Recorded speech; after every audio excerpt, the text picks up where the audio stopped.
विद्युत घराना। ये तुमने कैसे किया? और ये लोग कौन है? विद्युत घराने की छोरी। लाई तो अब मजेदार होगी। तुम लोग अपने ही जैसे ऋत्विकों की हत्या कर रहे हो। तुम लोगों को शर्म नहीं आती? ऋत्विक कभी भी तुझे अपना नेता नहीं मानेंगे। हमारा नेता सिर्फ एक है। अगर अपने परिवार को बचाना चाहती हो तो अपने हार्डवेयर की दुकान में चली आओ। रोहित, तुम यहाँ पर क्या कर रहे हो? तुम्हें सागर के पास रहने के लिए कहा था ना? मैं तुम्हें छोड़ के यहाँ से नहीं जाने वाला। इसका दिल कमजोर है, तुम इसके दिल पर वार करो। राजू की कमजोरी के बारे में इससे कैसे पता चला? बहुत दर्द हो रहा, बहुत गंदा मारा छोरे ने। ऐसे कैसे हो सकता है? रोहित विक्रमादित्य कैसे हो सकता है? विक्रमादित्य सिंह, वो पुराना योद्धा जो छुप गया था, आज अपने बिल से बाहर निकल ही आया। सांची, मुझे अब याद आया, तुम्हारे पिता शुक्र घराने से थे। वो तक्षकों के साथ मिल गए थे। उनकी एक बेटी भी थी। सिर्फ उसी के लिए मैंने उनकी जान बख्शी थी। तुम वही बेटी हो। सोचा नहीं था कि इतने सालों बाद विक्रमादित्य से सामना होगा। क्या करे? सांची भी बहुत ताकतवर है। पहले उसे निपटाने दो, हम बाद में चलेंगे। तो मैं तुम्हें याद हूँ। अगर तुमने मेरे बेटे को नहीं मारा होता तो तुमसे टकराने का खतरा मैं नहीं उठाती। जब फैसला कर लिया है तो फिर देर क्यों? चश्मा हटाओ, सबको तुम्हारी असलियत देखने दो। ये दिव्य दृष्टा है। सांची के पास दिव्य दृष्टि है। चलो दिखाओ कि तुम क्या कर सकती हो। विक्रमादित्य, आज तुम्हारा अंत होगा।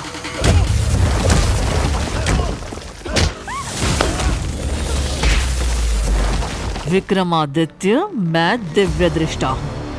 तुम्हारे हर एक दाव को मैं पहचान सकती हूँ। अपनी दिव्य दृष्टि की ताकत से ये रोहित के हर दाव देख ले रही है। रोहित इसे हरा नहीं पाएगा। दिव्य दृष्टा हो ना तुम? लो, अब मुझे ढूंढो। क्या हुआ दिव्य दृष्टा, ढूंढ नहीं पाई? मेरे पति हमारा बदला जरूर लेंगे। उनकी ताकत को तुम नहीं जानते। नियम के अनुसार हारने वाले खुद को अपाहिज बना लेते हैं। हम वही करेंगे। रुक जाओ। क्या हुआ? हम पे दया आ रही है क्या? तक्षकों, तुम दोनों कब तक वहाँ खड़े खड़े तमाशा देखते रहोगे? जंग में आओ। विक्रमादित्य, तुम सच में बहुत ताकतवर हो। हम जानते थे कि राजू का इस्तेमाल करके तुम्हें बाहर निकलवा ही देंगे। कितनों की जान लेनी पड़ी सिर्फ तुम्हारे लिए। तो तुम हमारा इस्तेमाल कर रहे थे। मैं तुम्हें छोड़ूंगी नहीं। इन्हें कोई नहीं हरा सकता। रोहित का क्या होगा? सरेंडर कर दो, तुम्हें आसान मौत देंगे।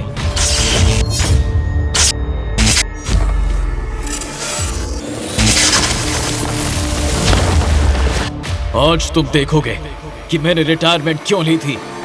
मेरी शक्तियों को काबू करना खुद मेरे वश की बात भी नहीं है।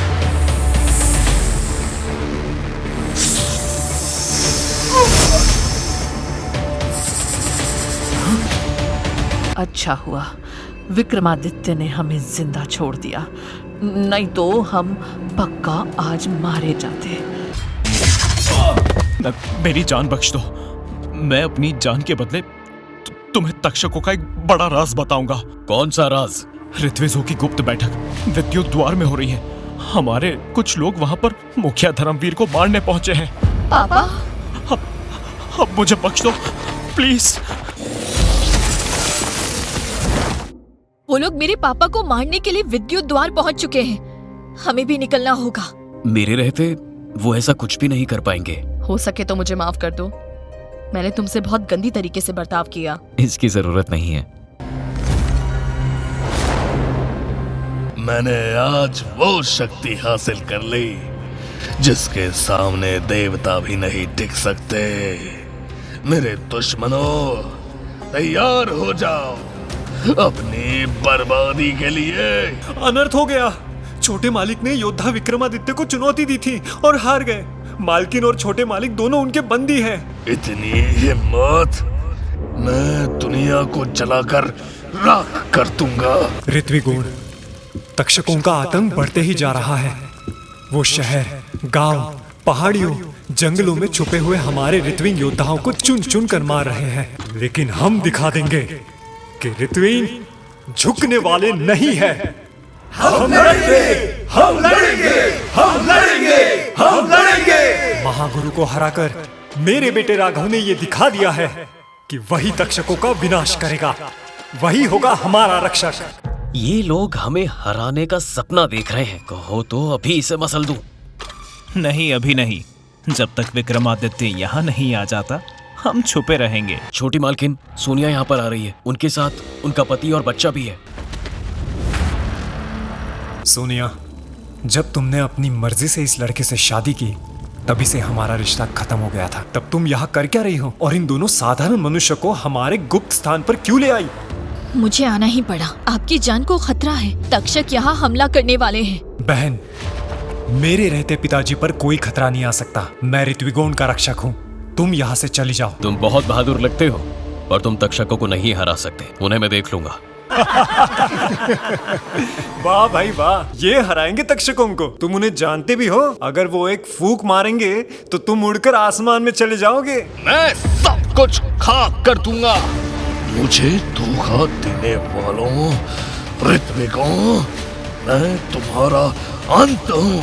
गुलाब ने हिम्मत कैसे की यहाँ आने की? धर्म जी सही कह रहे हैं। तुम्हारे बेटे और पत्नी ने हमारे कई सारे ऋत्विक योद्धाओं को मार डाला। तुम लोग खुद एक ऋत्विक हो। अपने ही लोगों को धोखा देने वालों, चुल्लू भर पानी में डूब मरो।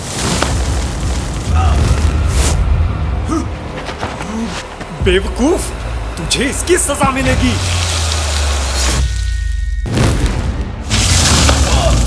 धर्मवीर, तू और बाकी सभी मेरे सामने बच्चे हैं। मैं तो उस विक्रमादित्य को ढूंढते हुए यहाँ आया हूँ।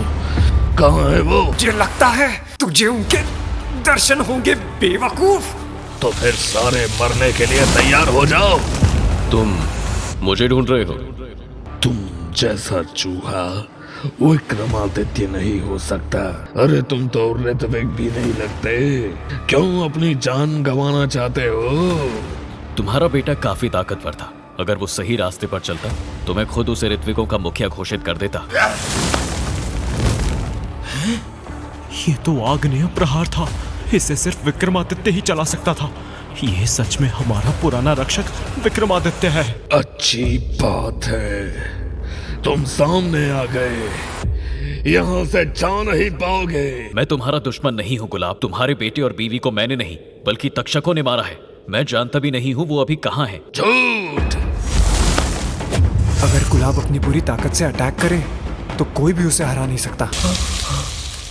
मुझे माफ कर दीजिए। क्या गुलाब ने सच में विक्रमादित्य के ताकत को स्वीकार लिया है, या फिर वो विक्रमादित्य को अपने किसी नए जाल में फंसाना चाहता है? आगे की कहानी जानने के लिए आज ही डैश रील्स यूट्यूब चैनल को सब्सक्राइब करें।